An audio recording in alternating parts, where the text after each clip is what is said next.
அனைவருக்கும் வணக்கம். மகர ராசிக்காரர்களுக்கு செப்டம்பர் மாதம் கோடீஸ்வர யோகம், விபரீத யோகம், சமநிலை யோகம் மற்றும் கஷ்டநிலை யாருக்கு ஏற்படுகிறது என்பதை சற்று விரிவாக பார்க்கலாம் வாங்க.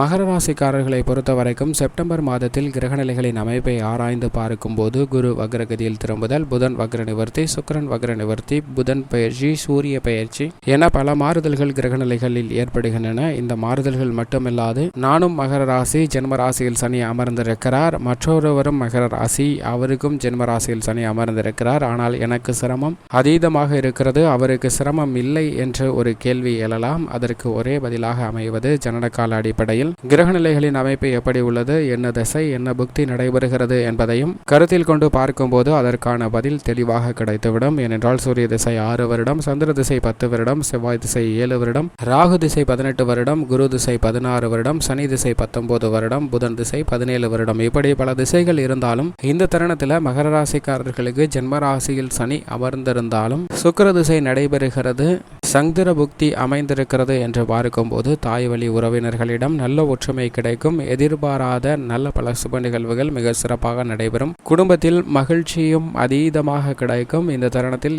எந்த காரியத்தை தொட்டாலும் பொன்னாக கூடிய ஒரு தருணமாக அமையும். பெண் குழந்தை பிறப்பதற்கான அதிர்ஷ்ட யோகம் கிடைக்கும். அதே போன்று இந்த தருணத்தில் சுக்கிர திசையும் குரு பக்தியும் வரும்போது அதீத செல்வமும் முன்னேற்றமும் கிடைக்கும். கோடீஸ்வர யோகம் கிடைப்பதற்கான வாய்ப்பும் உருவாகும். இப்படி இரண்டும் வலுவாக அமர்ந்திருக்கும் போது சில கிரகநிலைகளின் அமைப்பு சாதகமாக இல்லை என்றாலும், தசாபுத்திகள் வலுவாக இருந்தாலும், ஏழரை சனியின் ஜென்ம சனியாக இருந்தாலும் நல்ல பலன்கள் நிறைந்து கிடைக்குங்க. கோடீஸ்வர யோகம் மகர ராசிக்காரர்களுக்கு 5-15% நபர்களுக்கு நிச்சயமாக கிடைக்கிறது. ஆனால் அதே சமயம் கிரகநிலைகளின் அமைப்பும் சாதகமாக இல்லை, திசையும் சாதகமாக இல்லை, புக்தியும் சாதகமாக இல்லை என்று இருக்கக்கூடிய 10-30% நபர்களுக்கு கஷ்ட நிலைதான் ஏற்படுகிறது. ஏனென்றால் எதை தொட்டாலும் சற்று சிரமம் அதீதமாக இருப்பதற்கான வாய்ப்பு எதுவுமே சரியாக இல்லை என்பதால் தான் ஏற்படுகிறது. ஆனால் அதே சமயம் விபரீத யோகம் என்று சொல்லக்கூடிய, உதாரணமாக என்ற தருணத்தில் ராசியின் அதிபதியான சனியின் திசை நடைபெறுகிறது. ஆனால் புக்தி செவ்வாய் புக்தியாக இருக்கிறது என்றால் நிச்சயமாக அபரிவிதமான சிரமமும் தொல்லையும்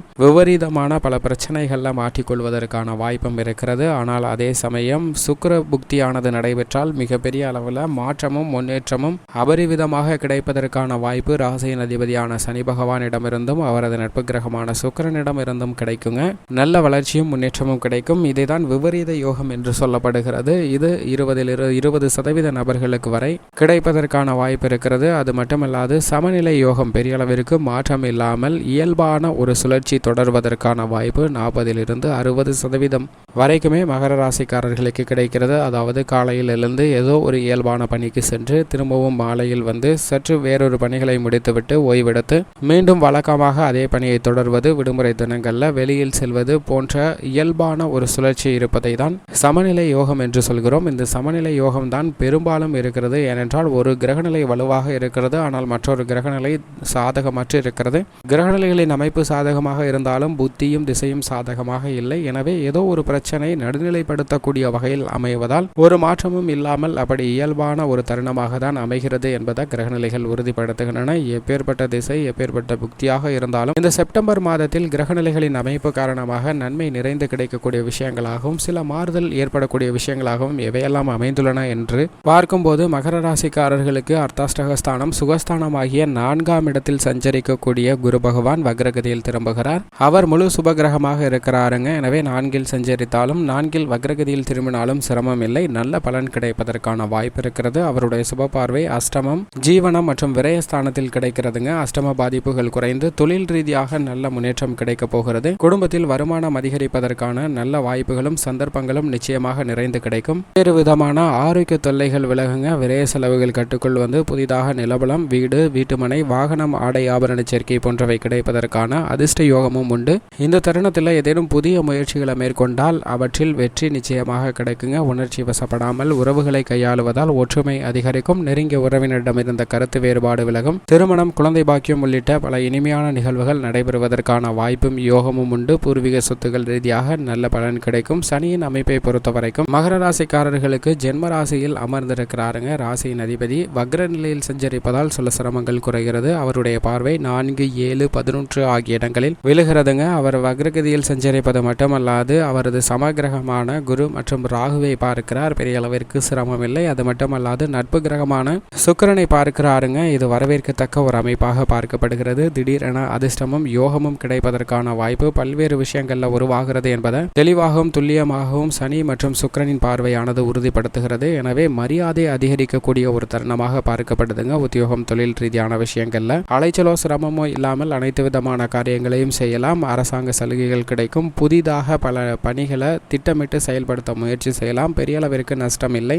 லாபம் படிப்படியாக அதிகரிப்பதற்கான வாய்ப்பும் பிறருக்கு வேலை கொடுக்கக்கூடிய அளவிற்கு வளர்ச்சி கிடைப்பதற்கான யோகமும் இருக்கிறது. இந்த தருணத்தில் ஜென்மராசியில் சனி அமர்ந்திருப்பதால் சரியான முதலீடு மேற்கொள்வதற்கான வாய்ப்பு இருக்கிறது. ஏனென்றால் தைரியமாக அனைத்து விதமான பணிகளையும் பலமுறை சிந்தித்து செயல்படுத்தக்கூடிய ஒரு தருணமாக அமைகிறது. திடீர் பணவரவு கிடைக்கும். இந்த தருணத்தில் செவ்வாயின் அமைப்பை பொறுத்த வரைக்கும் செவ்வாய் மிக வலுவாக பாக்கியஸ்தானத்தில் அமர்ந்திருக்கிறாருங்க. அவருடைய பார்வை 2, 3, 6 ஆகிய இடங்களில் கிடைக்கிறது. செவ்வாயின் அமைப்பு காரணமாக அக்கம் பக்கத்து நிலத்தாரிடம் இருக்கக்கூடிய பிரச்சனை தீரும். பாக பிரிவினை உள்ளிட்ட பல பிரச்சனைகள் சுமூகமாக தீரும். புதிய நிலம் வாங்குவதற்கான யோகம் உண்டு. விளைச்சலும் வருமானமும் அமோகமாகும். அலைச்சல் குறையுங்க. கால்நடை வளர்ப்புல நல்ல முன்னேற்றம் கிடைக்கும். விரய செலவுகள் கட்டுக்குள் வரும். அஷ்டமத்தில் இருக்கக்கூடிய சூரியனும் பிற்பகுதியில் பாக்கியஸ்தானத்திற்கு மாறுகிறார். எனவே சூரியனின் அமைப்பு காரணமாக சிரமங்கள் குறைந்து அலைச்சல் குறைந்து நல்ல பலன் கிடைக்கும். அரசாங்க சலுகைகள் நிறைந்து கிடைப்பதற்கான வாய்ப்பு உள்ளது. சுக்கிரனை பொறுத்த வரைக்கும் 7ல் சஞ்சரிக்கிறாருங்க. 7ல் சஞ்சரிக்கக்கூடிய சுக்கிரன் ஜென்ம ராசியை பார்க்கிறார். இது நல்ல வரவேற்கத்தக்க ஒரு அமைப்பாக பார்க்கப்படுகிறது. சுக்கிரனின் அமைப்பு காரணமாக கலைத்துறை ரீதியான பணிகளில் அபரிவிதமான வாய்ப்பும் பொருளாதார ரீதியான நல்ல முன்னேற்றமும் கிடைக்கும். கலைத்துறையை விட்டு சென்று விடலாமா என்ற எண்ணநிலையில் மாற்றம் ஏற்பட்டு நல்ல ஒரு முன்னேற்றம் கிடைப்பதற்கான வாய்ப்பும் அரசியல் துறையில் மிகப்பெரிய மாற்றத்திற்கு வித்திடக்கூடிய வகையில் செல்வாக்கு அதிகரிக்குங்க. அனைத்து விதமான சிரமங்கள் தொல்லைகள் தொந்தரவுகள் குறையும். மறைமுக எதிர்ப்புகள் விலகும். எதிரிகளை பந்தாடக்கூடிய வீரியம் கிடைக்கும். தேர்தலில் வெற்றி பெற புதிய யூகத்தை இந்த தருணத்தில் வகுக்கலாம். அவற்றிற்கு சுக்கிரன் பக்க உறுதுணையாக செயல்படுகிறார். மகர ராசிக்காரர்களுக்கு புதனை பொறுத்தவரைக்கும் அஷ்டமத்தில் இருக்கிறார். கல்வி சார்ந்த விஷயங்கள்ல அதீத கவனமும் விழிப்புணர்வும் தேவை. பெற்றோர்களும் ஆசிரியர்களும் மாணவர்களுடைய கல்வி சார்ந்த விஷயங்கள்ல கவனத்துடன் இருந்தால் நல்ல பலன் கிடைக்கும். ராகு கேதுவின் அமைப்பை பொறுத்தவரைக்கும் ராகு சுகஸ்தானத்திலும் கேது ஜீவனஸ்தானத்திலும் அமர்ந்திருக்கிறாருங்க. ராகு கேதுவின் அமைப்பு பெரிய அளவிற்கு சாதகமற்ற ஒரு அமைப்பாக தான் பார்க்கப்படுகிறது. எந்த பணியை செய்தாலும் ஒரு முறைக்கு இருமுறை யோசித்து செய்ய வேண்டும் என்ற ஒரு சூழ்நிலையை தான் உறுதிப்படுத்துகின்றனர். எனவே சற்று நிதானமும் பொறுமையும் மிக முக்கியமாக தேவைப்படுகிறது. அவசரம் காட்ட வேண்டாம். பொறுமையுடன் செயல்பட்டால் நல்ல பலன் கிடைக்கும். பெண்மணிகளை பொறுத்தவரைக்கும் குருவும் சரி சுக்கிரனும் சரி மிக சிறப்பாக சஞ்சரிக்கின்றனர். பெரிய அளவிற்கு சிரமம் கொடுக்கக்கூடிய அமைப்பில் இல்லை. எனவே பெண்மணிகளுடைய எண்ணங்கள் பூர்த்தியாகும். திருமணம் குழந்தை பாக்கியம் உள்ளிட்ட மகிழ்ச்சிகரமான இனிமையான நிகழ்வுகள் நடைபெறும். பல்வேறு விதமான சங்கடங்கள் விலகும். நல்ல முன்னேற்றம் குடும்பத்திலும் வெளிவட்டாரத்திலும் கிடைக்கக்கூடிய ஒரு தருணமாக அமைகிறது. மேலும் இந்த தருணத்தை சாதகமாக மாற்றிக்கொள்ள மகர ராசிக்காரர்கள் ஜனனகால அடிப்படையில் எந்த கிரகநிலையின் அமைப்பு சாதகமாக இல்லையோ அந்த கிரகநிலையை வழிபட்டால் நிச்சயம் நல்லதொரு மாற்றமும் முன்னேற்றமும் அபரிவிதமாக இந்த செப்டம்பர் மாதத்தில் கிடைக்கும் என்பதில் துளியளவும் சந்தேகமே இல்லை. மகர ராசிக்காரர்களுக்கு